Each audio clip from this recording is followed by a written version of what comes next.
to mean that you don't have let's say it's more related to when you're building something and normally you have a workshop, you have tools, Right. but sometimes you have to work with what you have here, and you don't have a workshop, so you build it literally in your lab. Right. So how do you say that?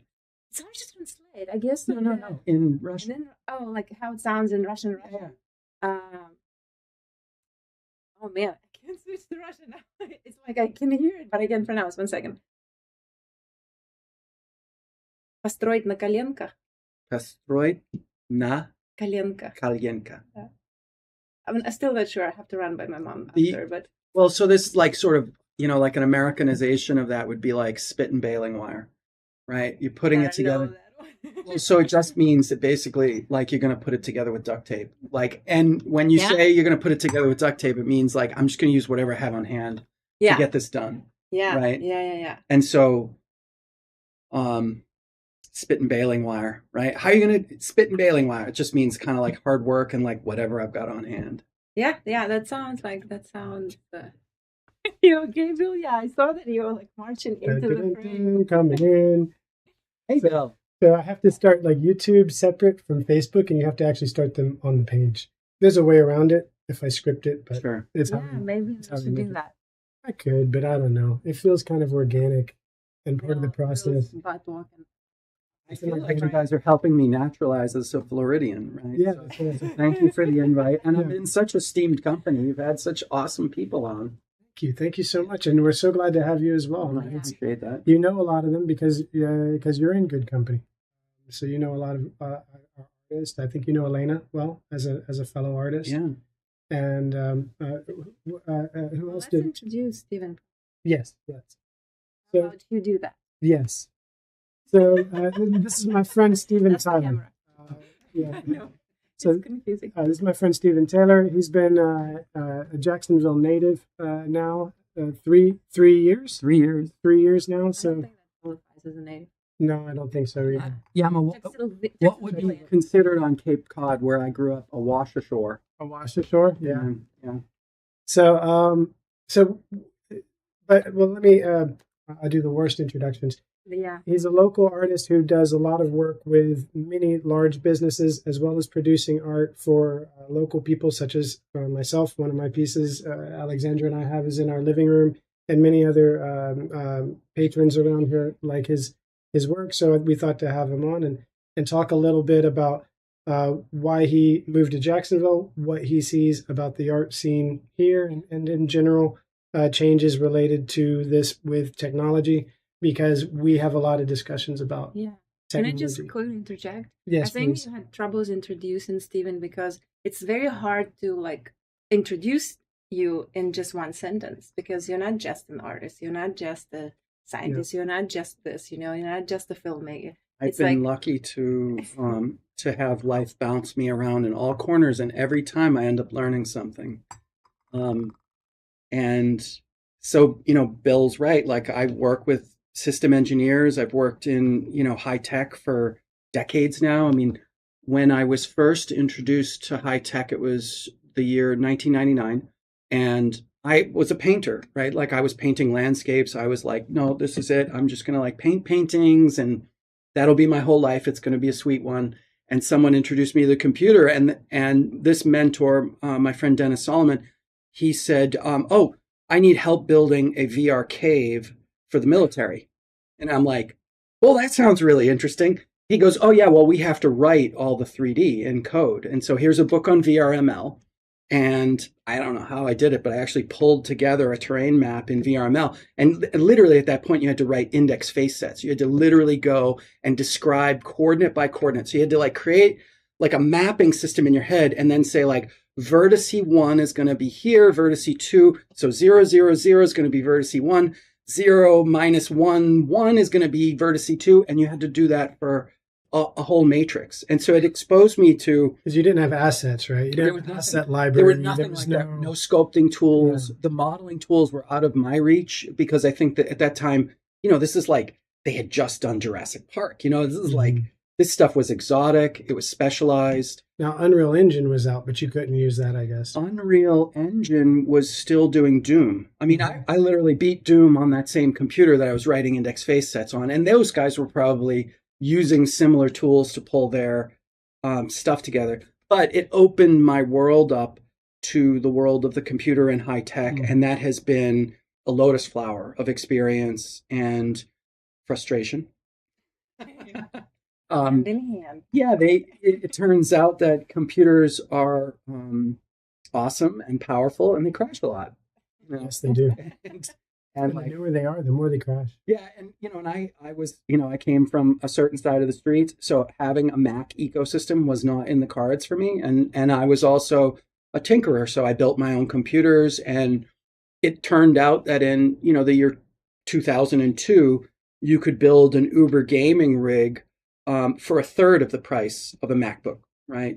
And so there was never really any choice for me. I needed the power because I was so interested in 3D, and I had this premonition that I could make a film from home on the computer in the year 2000. I was like, this is easily going to end up being a tool where you can make a whole movie at home. And here we are now. It really is just whether or not you have the vision. So luckily, I was exposed to, I went to college, right? And I studied sculpting because I was like, well, if I'm going to be good at this 3D thing, I better learn how it really works, right? And that's, I don't know, I think that gift came from my uncle, this idea of going to first principles and really trying to understand something, which is why I've had such a hard time with mathematics, because they don't like to explain why they chose the word tuple. What the hell is a tuple? I don't know either. It's like one of these mathematical. Why are you using X? Why the dollar sign? Thank you. Oh, well, it's just a variable. Just accept it. And I'm like, I can't. You have to explain the logic. And many people just don't know. They just accept the rules. Yes. And I found that the whole world works that way. There are a certain group of people, and I think that you guys fit into this category with me, of people who are not necessarily rule breakers, but I'm sorry, but you got to explain to me why you created the rule that way, because it doesn't seem very logical from where I'm sitting. Mm-hmm. Almost like a plug to okay, we're missing something here. Let's just put this, and that will mean that. And the more, it's fascinating, the more you learn about mathematics, and you have to forgive me, I don't keep this knowledge super tight and remember names. But there's a story. Mathematica is what defines all those symbols. But there's a story in mathematics where this is back in Greek times, where someone it just wouldn't work out until they established an arbitrary point. And as soon as they established an arbitrary point, all the mathematics started to work out. Yeah, Descartes, and the Cartesian plane. It's called that from his name. Descartes, I think, was not ancient Greece. Picton. Well, I mean, but in that tradition, I think Descartes was in that tradition of mathematics. But again, and I don't keep the names of these people, but at some point, someone decided all I need to do is establish an arbitrary point. And now all of a sudden all the maths will start working out. And I accept it, but it still bugs you. It does. And the reason for X is because of the same reason. You were talking about the reason for X. That's because of the 2 points on a Cartesian plane, the two lines. Making a point and then defining that point within 2 lines. So we are so far out of my depth right now, but I find it endlessly fascinating. And just the joy of the internet, right? The fact that you can go on, there's the courseware that I'm doing right now. This guy Sadaway out of MIT. He's the guy that teaches solid state chemical engineering. One second. Solid state chemical engineering. Right, making batteries, making hard materials like plastics, right? So how do you turn the soup of the periodic table into things? And it's amazing the creative leaps that the human mind has made. But when it all boils down to it, if you learn statistics, you can then model physics. You can model interactions, these crazy interactions that are 10x kind of multipliers. It's fascinating. And this information is just kind of available. You can just watch it online. And I try and take in what I can take in, right? But it ends up always expanding my horizon. And before Sadaway's course, because we have a lot of health challenges, just tell the audience, I have a lot of health challenges with my wife. 10 years, this is our 10-year anniversary of her brain surgery. And so I I found this guy Sapolsky, and his whole lecture series on behavioral biology is online through the University of Southern California. The whole lecture series. So you can do an undergraduate level course for free. Now you can't take the tests and stuff like that, but you can get all the information. It's just like auditing the course. And I find this amazing because, and it wasn't until I discovered his courseware and then kind of like trudged through it that I understood what had happened with her pituitary gland during the surgeries and all this stuff. And anyway, so my whole life has been this kind of like scratching at things and finding information and going like, oh, wow. Now the job, I think, is to like have it reinform my art, right? Which is where I'm now in a position in life where I'm comfortable enough to get back to trying to use this information to sort of, somehow create interesting juxtapositions that excite people in a canvas, right? So much of this has all started with just trying to create an interesting composition or trying to understand how to communicate to someone a difficult concept. And I don't know, that's turned into like a lifelong pursuit. This is so cool. Can you elaborate a little bit? You said, and now I use this to reinform my art. I had, so it was 2012, I think, and I started working with a group called Draper Labs. And I was brought in. A really good friend was going on maternity leave, and she needed someone to babysit the department. I use babysit in a very positive way here. But she needed someone with a cross-functional set of skills. And because I've had time with storytelling, I've had time with executive leadership, I've had time, I've actually been a machinist. I can actually machine stuff. I can build circuit boards. Curiously, just searching for ways to bring ideas to life, right? By the way, I have this, I'm just going to tease it. I have this whole cybernetic work, series of work that involves little micro machines and stuff. So stay tuned, please. Little teaser. This stuff's always excited me. Draper Labs, I was literally working on proposals for DARPA, and DARPA's advanced research, so they're proposing like wacky things like how does a soldier walk up a wall? How do you see around corners? Like all this kind of cool stuff. But they also ran things like the Trident missile program. So nuclear missiles shot out of subs, right? And like the interesting part of this was I had access to their archive. And in the archive were all these pictures of the founder, this guy, Doc Draper. And Doc Draper was just this like super smart guy who was educated on first principles. And he figured out how to zero a plane in World War II from a plane. So he figured out a moving gun sight that could actually predict where a plane would be and hit it, right? And this was the beginning of the internal guidance and measuring systems that are in all our cell phones now. So that little GPS chip went from a massive gun sight that was mounted in planes and on ships to a piece of equipment that was embedded into the Apollo moon lander, and then was miniaturized, and now is in our cell phones. It's in anything that has a GPS in it, a guidance system in it. I wonder if, do they still use a beryllium sphere? Because I know that's what they use in the planes. I'm not sure about the smaller. Beryllium is a super dense metal that when you put a beryllium sphere that you make perfectly round and then you put it on top of a plane, the point of contact is so minimal, because a sphere on a plane, if they're perfectly formed, is so minimal that there's such a negligible point of friction that it'll never move. It's basically frictionless. So they suspend a beryllium sphere on top of a plane, and it'll stay exactly level forever, no matter what. When the plane shakes, when it flips, rolls, no matter what it does, that sphere never moves. Yeah, it's always upright. I don't know if they've miniaturized that approach for what's in our phones, in the watches and things like that. But anyway, now that system is literally like, if you go on to DigiKey or something, you can buy one for like $7 or $14. It's just insane. But the time with engineers exposed me to a thing called system engineering. And like that has just opened up my world completely. Like that is, to me at this point, it's now like almost like a philosophy or ideology. The ability to pull apart complex systems, try and create some understanding, and then invent to that, or solve for that is really, quite remarkable. But it's mostly emerged out of academia and the military, right? The need to understand really complicated things. So then I put the right title on this one for once. I referred to you as multidisciplinary because that was. There you go. Yeah.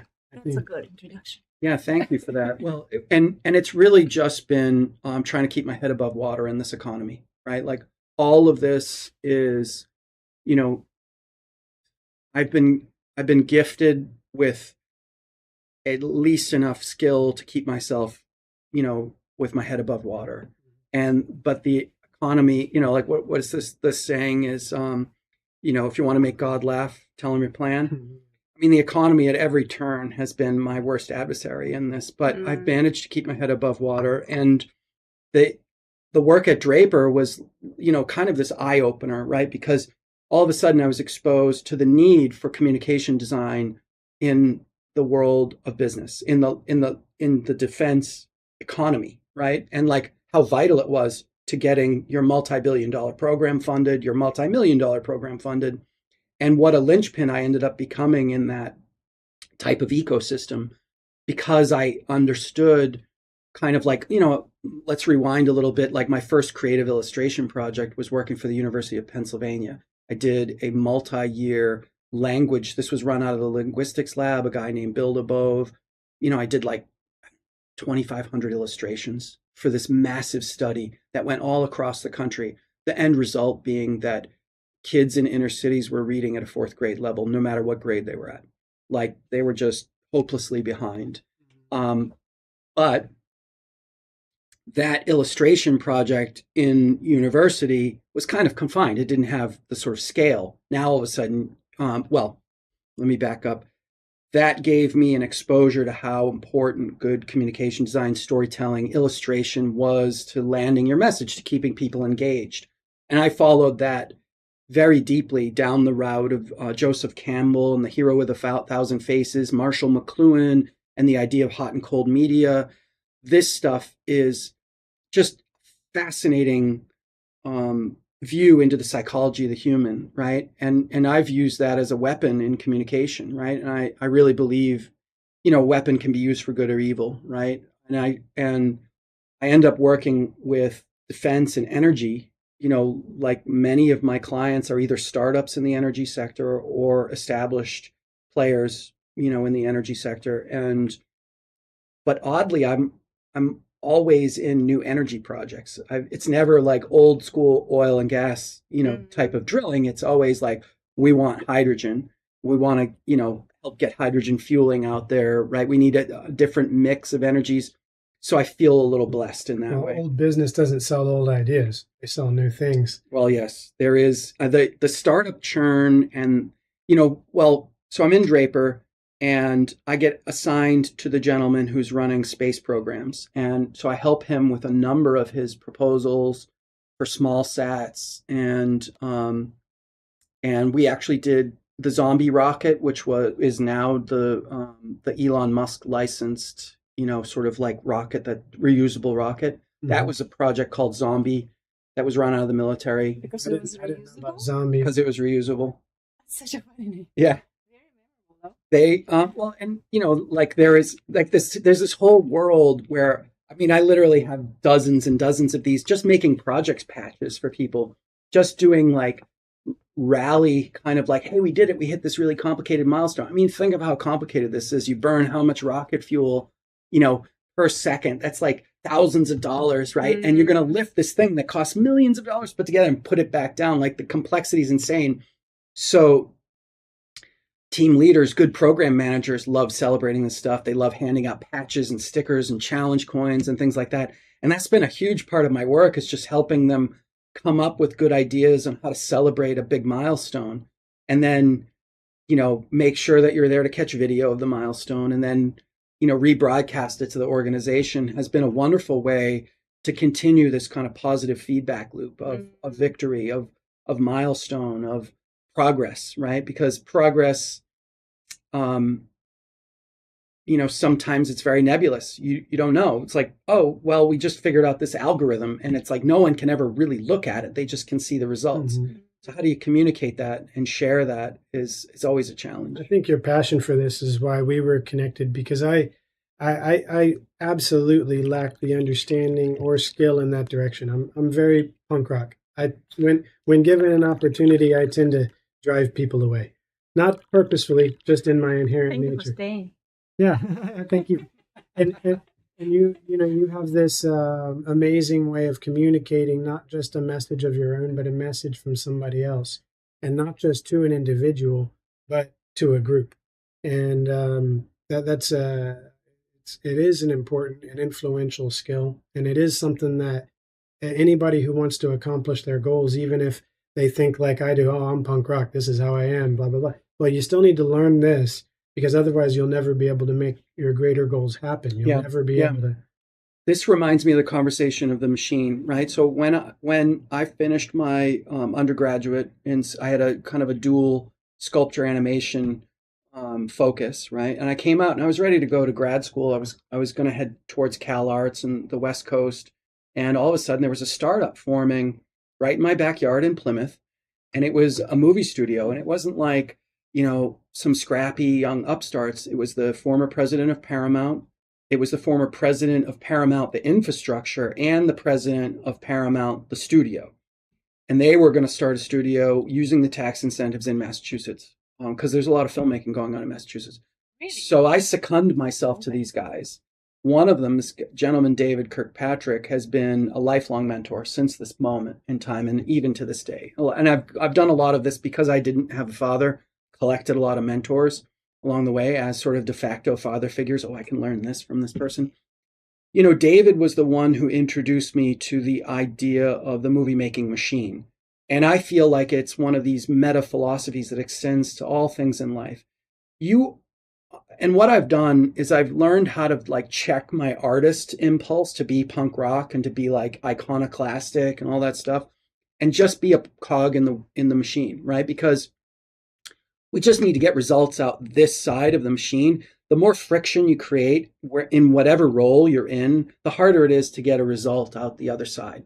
So it was a kind of like a moment where I learned how to humble myself before other people's objectives, right? And just kind of fit into the machine, right? If you're a production artist and your job is just to be a rigger who goes in and sets up lighting, right? And gaff or gaffer, you're just going to go in and gaff, right?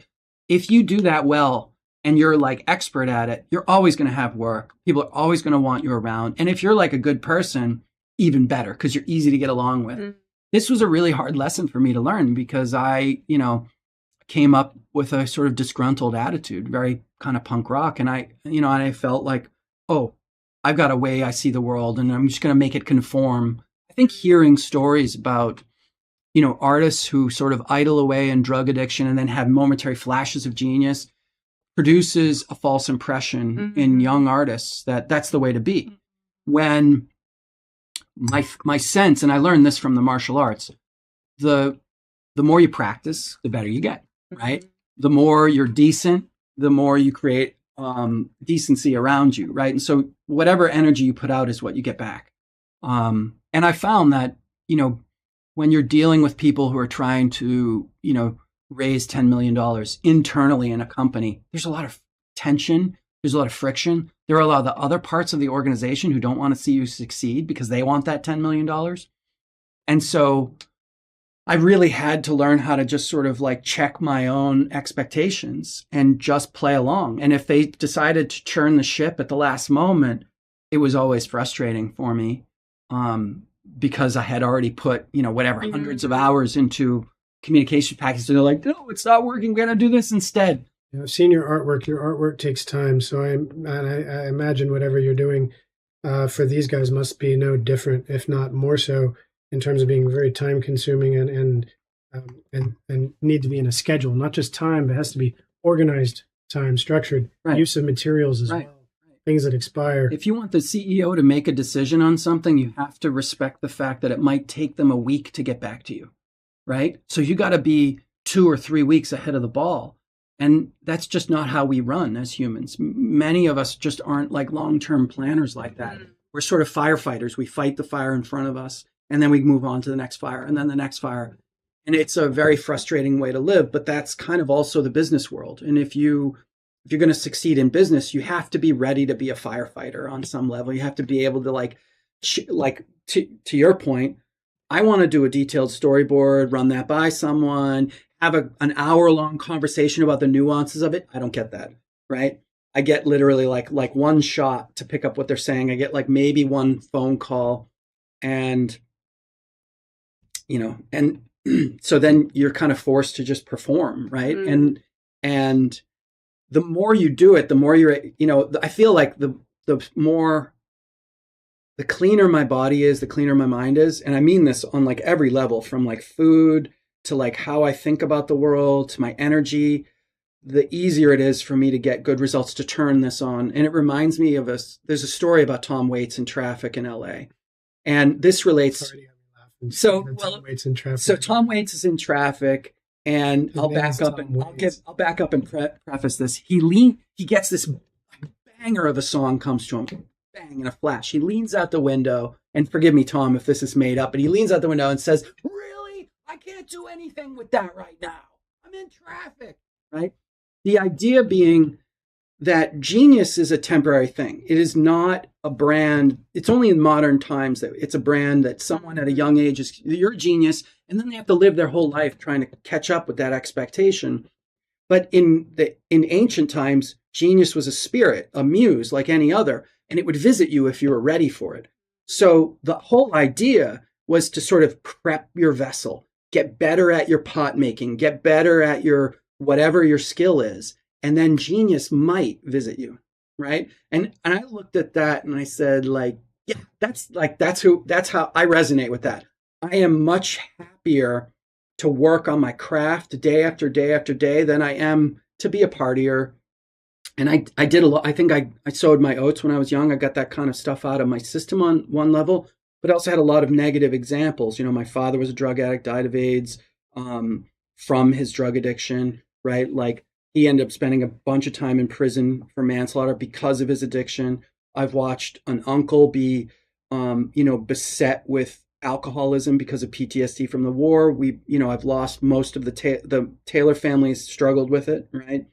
And I've lost dozens of friends to the epidemics of opioids and fentanyls. And and I mean literally dozens of people in my inner circle, because we grew up being sold the Johnny Rotten, the Sid Vicious view of the world, and buying it hook, line, and sinker. And hip hop came along and made it even worse, and so scrubbing that shit out of your mind is like really hard. It's really hard to go like, actually, wait, I had this example from martial arts where like, you show up, you work hard, and every day, and you see progress towards goals, right? So I think I was lucky to have one foot in both worlds, right? Because I started martial arts at 10 years old. At 40 years old, I was at the Shaolin Temple training. It's been a whole life journey for me. I have been in the martial arts since 10 years old, and always loved, and still connected with my masters, and still training on some level, although it's more like yoga and qigong now than it is like hardcore fighting. And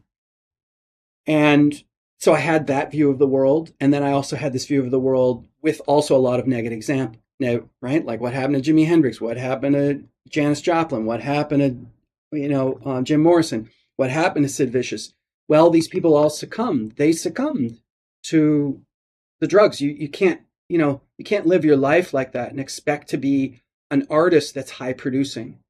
And I really hope that people pick up on that, right? But it takes a lot of deprogramming the messages from the world, because the world celebrates that stuff, because it pricks up our amygdala. It produces a fight or flight for us. It produces some kind of dopamine hit.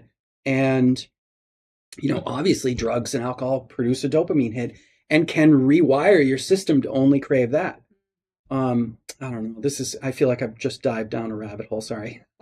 No, that's great. I think it's you're hitting on many of the challenges that artists have. And that's what I think is great to talk about, because a lot of people say, oh, no, well, artists are struggling because of the inflation, or because of this, or because of that. And not that any of those things are inherently wrong, But those are things that are occurring, and being an artist is something one is. And what you're sharing are tools. These are challenges, but every career path, every part of our lives decisions have their own challenges. You've been able to find success in a challenging field, and you're sharing, I think, a thesis with us here of information rapidly because you've learned to communicate rapidly, and I very much appreciate it. I agree. Drug addiction comes from loneliness at its root, from what I understand. Yeah, there's some lack in there for sure, right? And being an artist does too, because you want to express something. To want to express something, you have to have a drive enough to build those hours taken to hone that craft. Right. And you have to be really comfortable with a lot of unrewarding time alone in the studio. And what I've found is that actually, I didn't notice it, but I actually got more reward from that time. I would have, like we basically, had a party house on Cape Cod, right? It's like Helmsman Drive was just basically a flop house. Like it was rocking day and night. But I was in my little room with my computer set up, working on my comic books, right? Working on my storytelling. People would bust in at 2 a.m. Stevie, why aren't you out there having fun? I'm like, your peers? Yeah, these are the peers. These are the partiers. The party's going on. I could go out and like take a hit off a bong and like go back to work.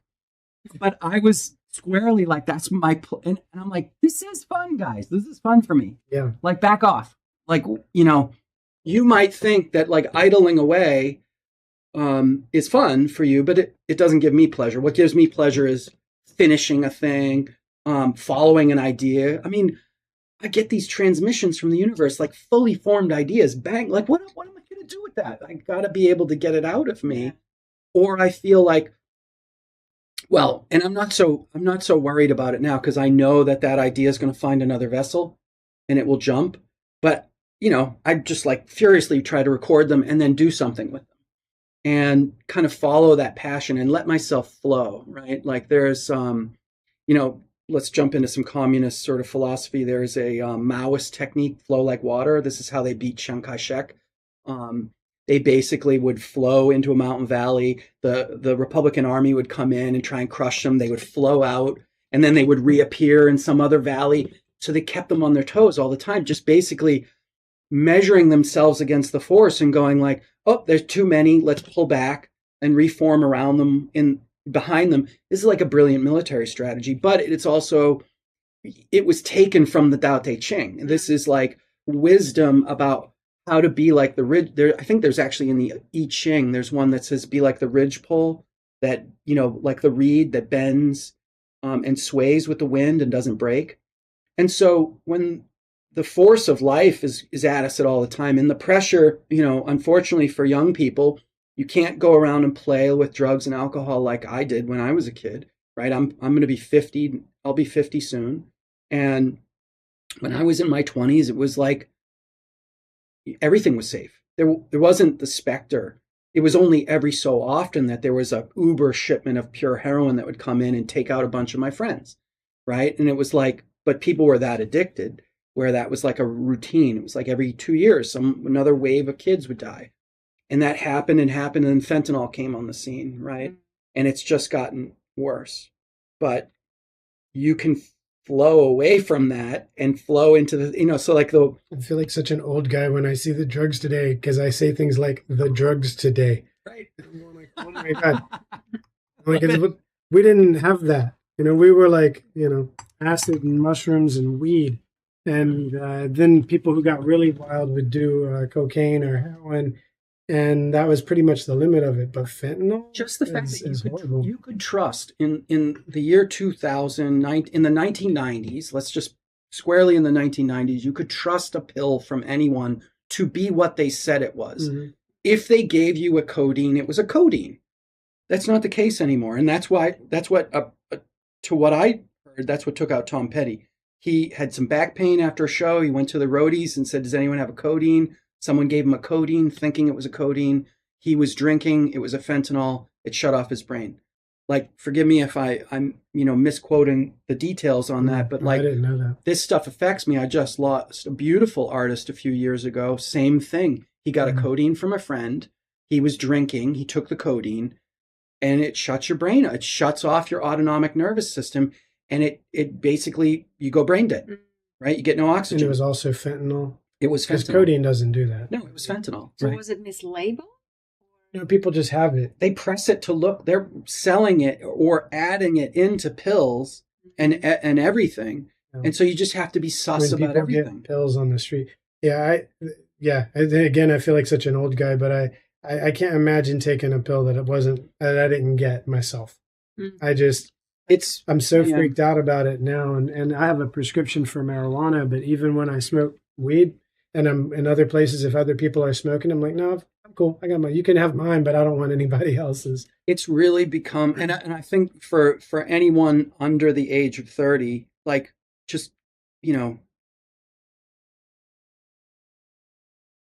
keep your defenses up, right? Because you unfortunately can't trust anything out there any longer. Yeah, and I think also I'd recommend people now, if you're interested in this sort of thing, get a permit.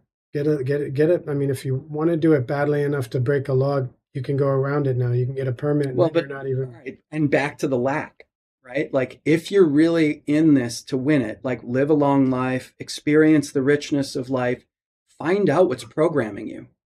What is programming you? Even better. Take a moment to, like, and it's not hard to do, to just, like, sit quietly by yourself and think about the things that are influencing you, why you make decisions the way you do. It really doesn't take that much effort, but it does take a little bit of effort and a little bit of, like, gumption to be like, wait a minute, the world that I'm being sold is just a bunch of sales. Like, there's a real world underneath somewhere that I want to get to. I do remember people trying to convince me to use meditation and yoga instead of LSD, and it certainly would have been brilliant. I got to say, there certainly wasn't bad advice, but I remember not doing that. And I think that I want to, address for a moment the people who, they're going to use drugs in some format or another because of many various factors, all of which, again, do come back to loneliness. Everyone needs to learn to express themselves better, in which case this doesn't exist anymore. But I think that now we are in an age where everything is possible. Even if you want to try psychedelics, things like ketamine, everything is available within the a prescribed arena. So if you want to get it, I think you can get something that you know what it is instead of getting, and I just think it's so dangerous to get drugs that you don't know what they are. Yeah. And I would recommend anybody, if you're going to use drugs, take the extra steps to get the drugs that you know what they are. Definitely better to get to the root of why. I agree. It's yeah, please go ahead. No, I was just saying, like, it is actually maybe the hardest thing to still your mind and sense in and figure out, right, what's programming me. It is the simplest thing in its technicality. It doesn't require anything, just time, intention, and your body, your mind. But it is the hardest, I think, to do, especially now, with all the external stimulation, just non-stop stimulation. And look, you've got young brains who are being programmed by business entities who have only the bottom line for their shareholders as their value driver. That's it. Mm-hmm. They have no consideration for the health or the cognitive function of any of the people using their equipment. And I have been able to find the phone, the computer, the internet. It's a cornucopia of amazing things. It's also a cesspool of idiocracy. Mm-hmm. And so, for everyone, it is like squarely the route of programming. Like, you are being programmed by your phone, whether you like it or not. Now, it's one thing if you only check the weather and use your phone to make phone calls. But like, if you're on social apps and you're using the phone in basically the 3 prescribed ways that the world wants you to use it, get on our app, watch our content so we can sell you advertising. If you're not squarely recognizing that everything on there is basically a hack to get you to watch more so they can sell more advertising, then you've lost the game. Yeah. Right? The game has you as a customer, right? Yeah. I can't imagine growing up in that ecosystem. I feel very lucky to have grown up outdoors, Yeah. growing up in a time where we go outside and we would play. And then when the cell phone came out, I was an adult. Right. So, and you know what? Like VR is not going to replace that. Mars isn't going to replace that. You know, the only substitute for it is it. Get out in nature. And it is increasingly hard to do. We're paving everything, right? And we don't value this idea of listening to the birds chirp. You know, like this is just all right. So like there's a beautiful book. What is it called? The Hidden Life of Trees. Talks about the amount, and this was written by the guy who managed the Black Forest in Germany his whole life. The one about them communicating with yes they did. They were the group that did the radio isotopes, and they were like, oh my god, like all the way on the miles and miles away we're picking up the isotope. Basically trees are networks of information and sharing, and like wonderful book. And they have favoritism. They'll favor some versus others. The mother tree will favor sacrifice themselves. Like it's really wild. In it talks about the increase in oxygen when you go into a forest. Just the increase in oxygen load and what that does to the human physiognomy is remarkable. And yet, if you look at a development in any part of the world, what do? They clear cut all the trees. Why? To make it easier to build, because that's the important driver. The value driver's mixed up, right? It's just like we don't have a food problem. We have a distribution problem. The reason people in the world are hungry is because we can't distribute it well enough. We can grow more than enough food. I used to get angry when people would use the term starving. I've calmed down since. I used to say, no one in the world is starving. They're all being starved. Somebody's starving them. Nobody's passively sitting somewhere starving. Yeah, I think that's an accurate way to frame it, right? And it's just sort of like, you know, okay, if you look at every one of the problems that we're creating for ourselves, right? You know, usually you can unpack it to someone's trying to make money by cheapening the service, right? Hence building standards slip and, you know, people clear cut things. Well, why do they clear cut? Well, because it takes some intention to do forest management, right? Like, why would we do that when we could just clear cut it? Well, then you lose the resource. What's ironic is that all the tools that I was scared of, that I thought I didn't want in my youth when I was against all the technological advancements before I got into technology, are all the things that are saving us. I was very concerned about the lack of individuality, because as information became more prolific, people are going to do the same things more often. I was scared of cameras being everywhere, that everything is eventually going to be seen by everybody everywhere. Now, these are some of the greatest things. I'm finding out that nobody wants to be a crappy president anymore, because everyone's going to talk about everything you did and there's no hiding any of it. And like all the things that I thought would be horrible actually are turning out all right. And against all the challenges that we have around the world, we seem to be, each decade looks better than the one before it. And surprising. And there's a, you know, there's a reason for optimism, right? Like more women are educated than ever.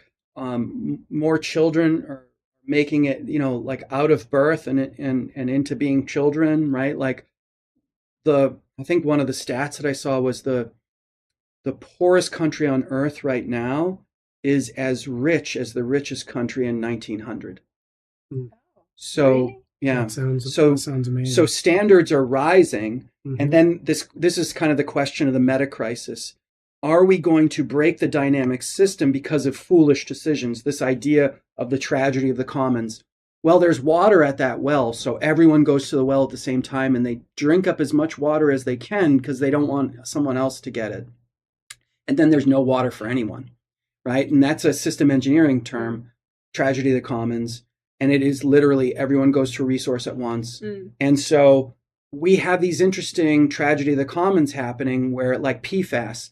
Now, PFAS has been known since the 50s to affect the human genome. It's literally like, I remember a friend who was a Dow chemical engineer basically saying to me, every modern human, the only people who don't have the genetic marker for Scotchgard in their system are Aboriginal tribes who've never been exposed to modern life.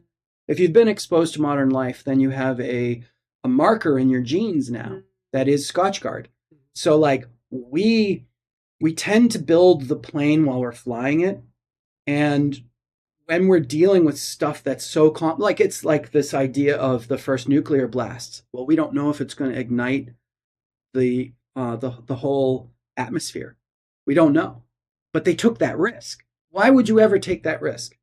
Like, we're doing it right now with AI. We are constantly pushing, right? We're surfing right at the edge of the wave and promising all the benefits of the wave. Well, guess what?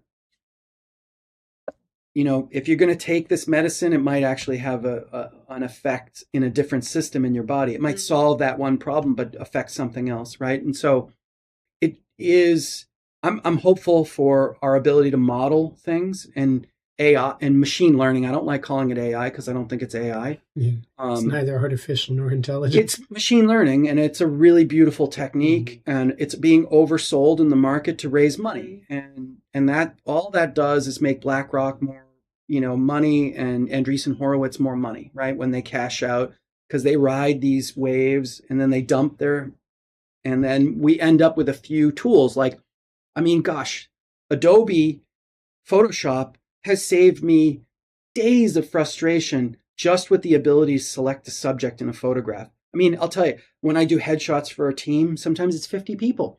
That means I got to go and lasso everyone's head and trim out flyaway hairs and stuff.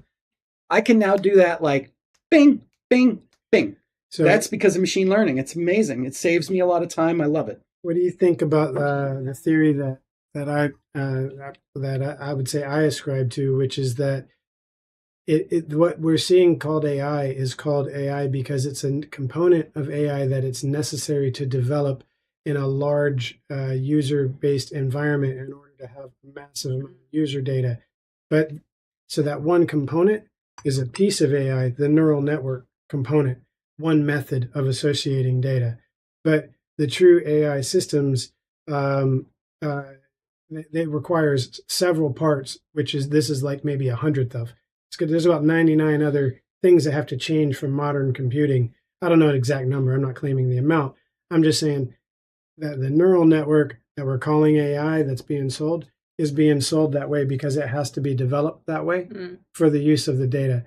And then it will plug in to what will actually be an AGI, an artificial general intelligence. Yeah, so much of this stuff is way out of my depth, right? And I have a suspicion, and I've been lucky to be I was an affiliate at the Media Lab, and I got to see some really cool advanced tech. I've worked. You probably can't talk about some of this stuff. I've worked with defense companies, and I've seen how they employ, and I've worked with energy companies who have, basically can write a check of any size, and I've seen how they are employing these things. And, we have a data problem. We're creating a petabyte of data every day as the human race, and it's just so what do you do with all that information? We're storing it badly is why. So there's all these inefficiencies in the system. I agree with you, right? We've known how to resolve them for decades, but we don't. One of the big issues this is a hill that I will die on. We anthropomorphize too easily. We ascribe gender to robots, and we name things human names. You put googly eyes on something, and all of a sudden it's got a soul.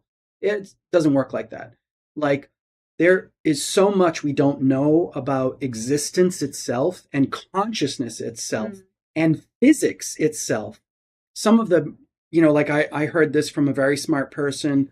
The next wave of physics understanding of how the universe works is going to come from biology.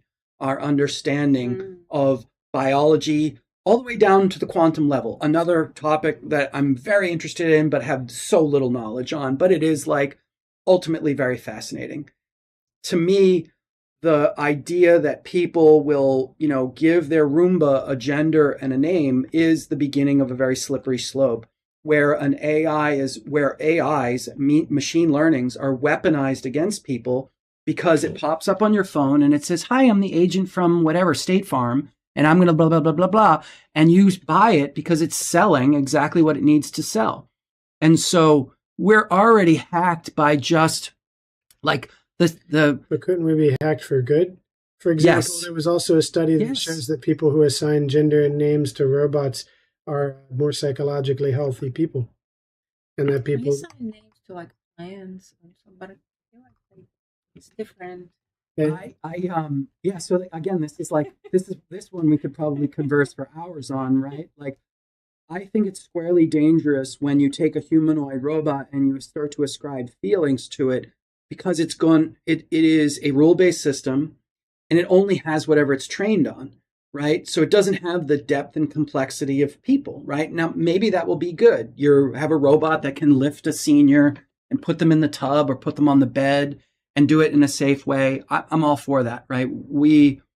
Haven't you been attached to a toy? Well, I've worked on a couple projects out of the media lab that went off to be startups that were dealing with the idea of creating an assistant that is more of a personalized creature, right? Mm-hmm. So that it tells you, hey, don't forget to take your pill. Mm-hmm.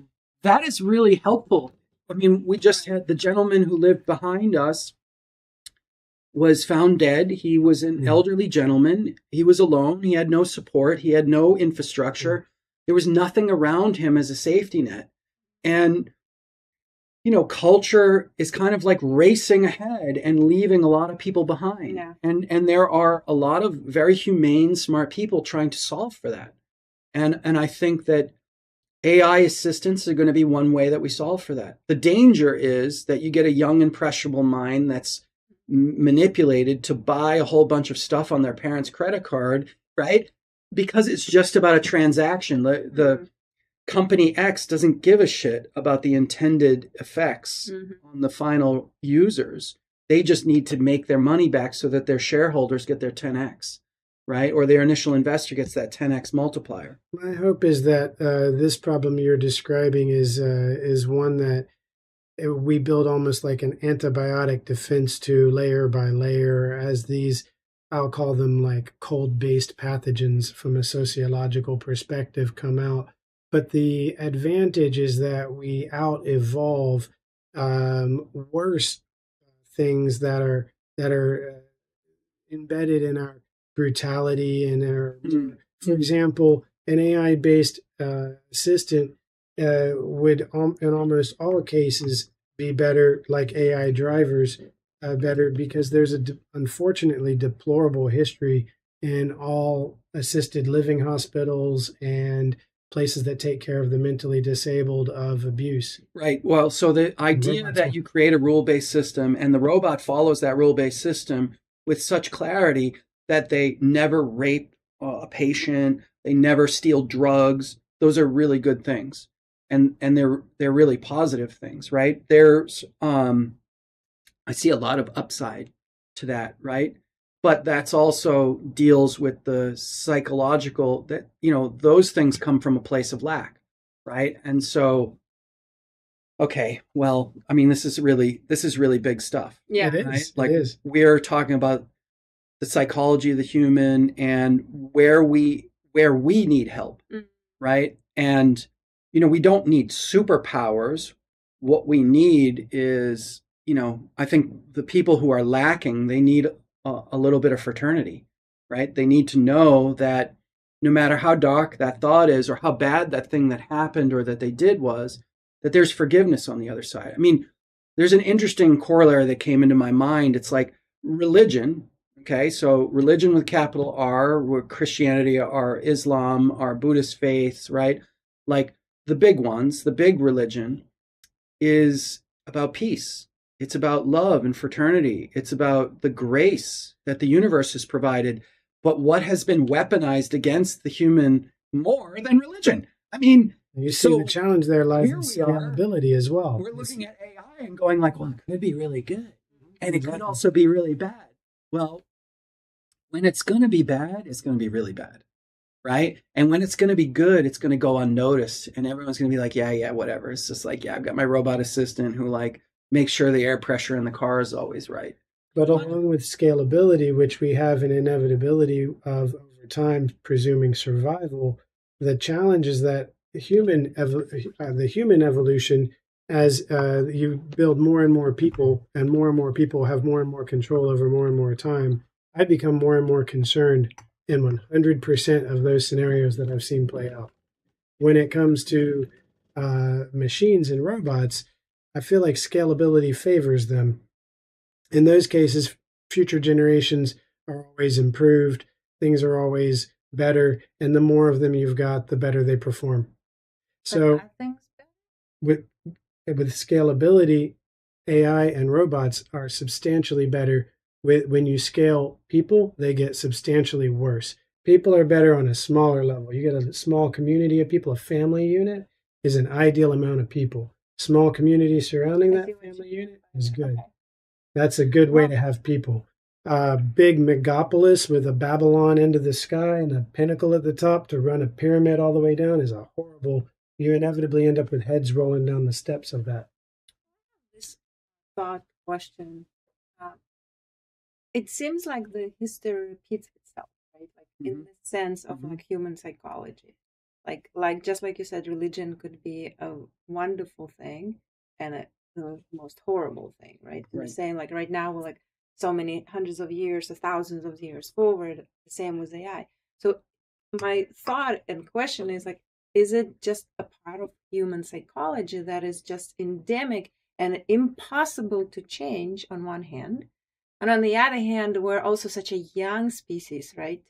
Maybe we're just still in the beginning of the process where we may evolve into the change. And for us, it's thousands of years, but in terms of evolution, it's nothing, right? And maybe we're just in the very beginning of that. Well, impossible would just mean that we would die before it happens, right? Because everything's possible, presuming survival over time as a species. So if you say, is it possible, then we're also asking, can we survive until we evolve that far? Because given enough evolution, I don't think we could do anything. Well, we can do, but this is the hardest thing to change the psychology. It's like almost like a hard wiring, right? In our Well, right. I think this is a really good point, right? I agree with you. The human race is basically like not even a teenage mind on a whole. Right? We're literally just at the point in the 70s where Silent Spring was discovered. That is a watershed moment where we understood our impact on the world with clarity. We understood that the chemicals we're making actually like affect the natural world. That has opened up a conversation about the environment and the health of the earth that is prescient because there's only one earth. We don't have the energy density to travel to nearby stars. Forget it. It's not happening. This is the only thing we've got. And it's the only thing that we've found like it in billions of light years around us, right? So it's really rare and precious. And the human race is kind of like just kind of peeking its head up out of the mud, right? And going like, oh, wow, we actually affect the world around us. We're now having a dialogue about our energy use, our material resource chains. That's actually amazing. I think it's happening at the right time for the human race. You know, we're losing species, but we lose species all the time. And while I abhor the idea that we're burning rainforest to graze cattle to feed people expensive meat, I understand the lived reality on the ground in Brazil of someone going like, I need to provide for this family, right? So, you know, this idea of everyone living in a mega city is, you know, it's interesting, right? Because it also aggregates resources. Your footprint isn't spread out across the whole planet, meaning we don't have to pave everything, right? But if you look at development in Florida, Massachusetts, the United States, we have kind of like pave everything mentality. We just want to flatten it all. And it's sort of like entropy, which is also kind of weird and dangerous and kind of creepy. But we're literally at the point where we're having a conversation about this. Is it better to do a mega city versus like spread out planned urban development where everyone's nestled in? Well, then we have a problem with travel because everyone's car creates, you know, like up to 26 pounds of carbon into the atmosphere. So then do we move into electricity? Well, if everyone has an electric car, we don't have the power plants to support that. So that's a non-starter. Well, then we need everyone to have their own micro solar, you know, units. Well, that doesn't work out because those are expensive and complicated and the power companies are entrenched and they want their shine off every little energon transaction. So it's like a really complicated system. I do think that we're figuring it out, and cooler heads seem to prevail.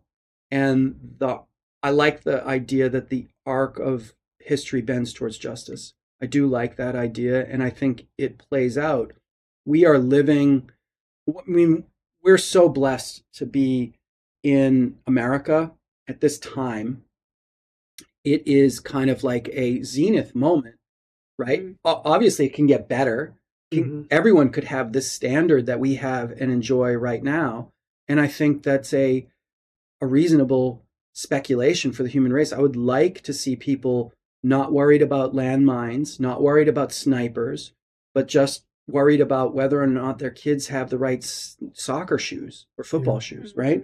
Like that is the kind of, if we can move the whole human race to that kind of that kind of problem and away from the territorial feuding. There's something in, I don't know if it's in Novel Harari's book about Sapiens, the idea that the human race is the one species that can communicate and collaborate to an unlimited number of nodes. Like there's no end to our ability. We can collaborate on a planetary scale. And that's unheard of in the animal world, right? It's just, and even, I'm not sure how they validate this stuff, but like the language in our thumb gives us the speculation is even Neanderthal couldn't collaborate beyond 200 units. So they had very small tribes. And it's only when you get to us, Homo sapien, that you get to the point where we can like collaborate and share knowledge. It's like a concept of zero. There's certain things you've got to be able to have that actually are structures in the brain. Or just to agree on a currency and have that currency be utilized across all of Europe or all of the Roman Empire. Like that is, it's different than the animal world. And so that's exciting, right? Because we, the people who create ideas that resonate with the majority of the human race will bend towards those things, right? Everyone's adopted a phone because we like the ability to communicate, right? And we like to know where we're going and stuff like that. It's been turned into a device that sort of traps you, depending on your conditions around you, traps you into a very small, I think there's a woman out of MIT, Sherry Turkle, wrote a book called Alone Together, right? You got families sitting around the dinner table, literally like in their own little world, rather than sharing a communal meal and catching up and doing all those kind of healthy patterns of check-in that require to grow a healthy human being, right? It also frees people in another way, because at the same time that you can measure the greatest correlative factor to a GDP of a country is its cell phone usage. When a cell phone usage in a country increases, the total GDP of that country increases proportionately. Right, because you don't have to send a bike messenger down the road. You can literally just be like, I want those figs now. That's exactly it. Yep. Yeah. They talk about the fish. The example that I read from the economics article that I read is from The Economist was the guy, he can call. When he hits the dock, he's like, okay, I got this fish, that fish. And he can see where's the best place to take all those fish. Instead of having to take them all somewhere because they're fish, they're going to go bad. You can't. Right. And so, cell phone usage is massive. But it's also, so it's freeing, but it's also entrapping. It's yeah. No, I feel like we need to have you back. I would love to. Definitely, because I could talk with you guys all day. I mean, this is very, very awesome and stimulating, and we didn't talk at all about art, really. So this is another reason. So I want to link kind of back into the Jacksonville. What the viewers can be excited about? They show I know you used to show at the Elevate Avondale. Yes. So, I was lucky to be offered a spot like showing on the streets of Avondale when they do the music event. And that's been a blast. I'm kind of like, I have been in sort of production mode, right? I have been very inspired by Jacksonville, by the bridges. There's something about city scenes that allow me to go very abstract with my painting styles, and I really love it. And I'm finding myself drawn to the Main Street Bridge, the Acosta Bridge, and the sunsets and the buildings behind them as a way to create kind of primitive and abstract paintings. So I've been cranking through paintings of this, just enjoying it and reveling in it. And I've also started because I now have a really nice functional studio, I have been working on some sculpture as well. And so amazing pieces too. I've seen them online. Thanks, bud. Really beautiful stuff. I'm looking for a gallery. I'd like to get my work represented by someone else other than me. I enjoy getting out and mixing it up in events like that, but it's not, I don't want to say scalable. I know that there's more reach. You like to be in the studio, I think. You strike me as a guy who's more in the studio. I'm a bit of a lone wolf, and so I enjoy studio time, and I enjoy following through on the sort of stuff that hits me as far as like creative ideas. So maybe our viewers can recommend a good gallerist when you take a look at Steve's work. You can follow the link underneath and take a look. And if you know of a good, somebody who would well represent the work, maybe leave a comment below. And is it possible to visit your studio? Oh, of course. I enjoyed very much. Yeah, and actually, it's being insulated, so it will actually be like manageable in the summer, which is a lovely benefit, right? We don't have to do only evening meetings in linen and in light clothing. So, but yes, the studio is open in October. I work with a gentleman named Brandon Porch, and he does the adaptive costumes. So my studio gets covered in foam, and we build, big foam objects to go over these wheelchairs. It's a really great program, a lot of fun. That's a Halloween costume project for kids in wheelchairs. I love getting into that. So if you want to come and mix it up and actually like do some sanding and sculpting, you're welcome to join us then. And it's fun because it's with foam. It's like super, like it's really fast. Yeah. I've got the masks. You see the results. Yeah, exactly. And the joy that's created on the other end of it is really pretty awesome. You get to see the disabled children with the most amazing Halloween costumes anybody could ever have. I've seen these things. They look like Batmobiles and helicopters, and they're super elaborate with and it's lights it's a big collaborative. It's like the big collaborative effort that I'm involved in town, and it is, it's actually opened up the world. It's the reason I know you is, Tracy's my sister Tracy does that. Yeah, Tracy, another artist who's a part of it and does all the finishing touches and really helps make them pop at the very end and communicates with the family. Like, so I would say, yes, please come visit the studio. I am looking for a gallery to represent the work, and not just here in Jacksonville, but worldwide. I'm a bit of a machine, so I'm like constantly cranking out new ideas. The most recent series of work has been around the Jacksonville bridges and sort of like local flavor type stuff.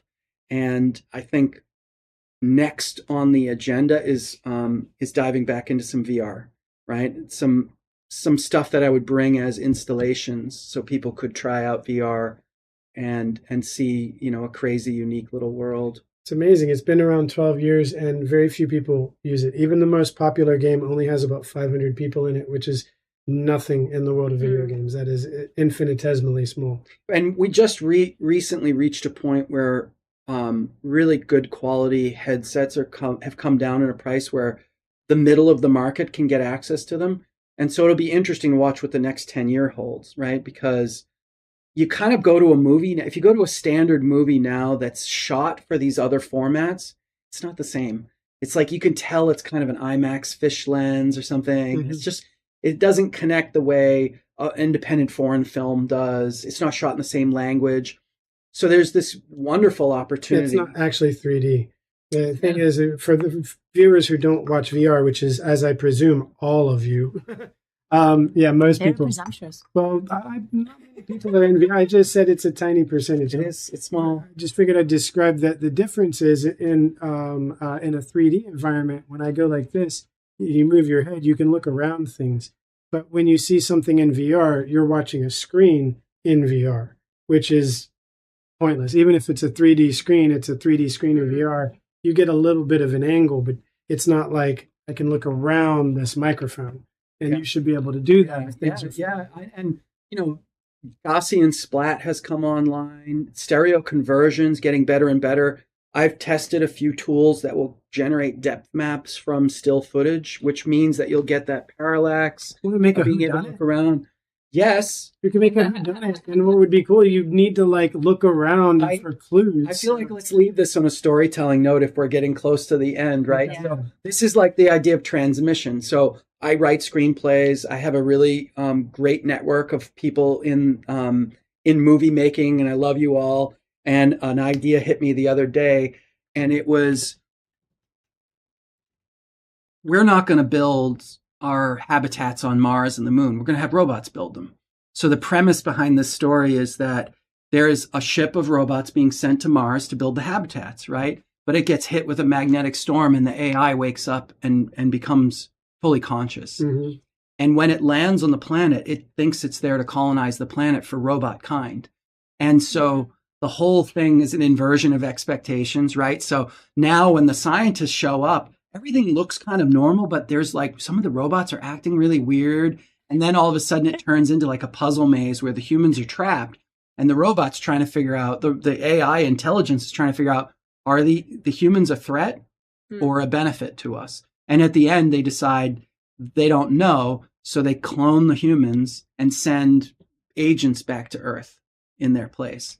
And so that's a rough story framework. Yeah, so I'm cracking away trying to pull that together. That's great, because I presume we'll blend. I presume if we don't reach the singularity quickly, and if it hasn't probably already happened, we could talk. Then we're going to blend. We could talk. It's going to be, we're just going to become cybernetic. So yeah, let's we'll draw it here to a close. We'll get some lunch, and I know you've got lots of work that's going on. So, but thank you guys for tuning in. Thank you, Stephen. Yeah, thank you. Well, if we do get to talk again, let's go into the yoga, the vibration frequency. There's a whole, and then the art, right? Because there's this whole world I've been exposed to just recently about muscle testing, right? And how to use it to communicate with the subconscious and to get answers about trapped emotions from the subconscious. And I'd love to share that with you guys. So it's just, and I feel like you would jive with a lot of this stuff because I know that you're an energetic practitioner, a yogi yourself. And so there's like just the world fascinates me. And I would live, if I could live a few hundred years here, I would. Yeah. Awesome. Yeah, we may be able to. It might be possible if we get this work done quickly. Yeah. So thank you guys for tuning in very much. Unfortunately, we got to draw a close here, but we will have Stephen back, and sure. I know the people who do this show, so I think I can talk them into it. Okay. So, have a great one. Thank you. So I think I know something about the muscle testing. It's not a new theory. No. Yeah. So I think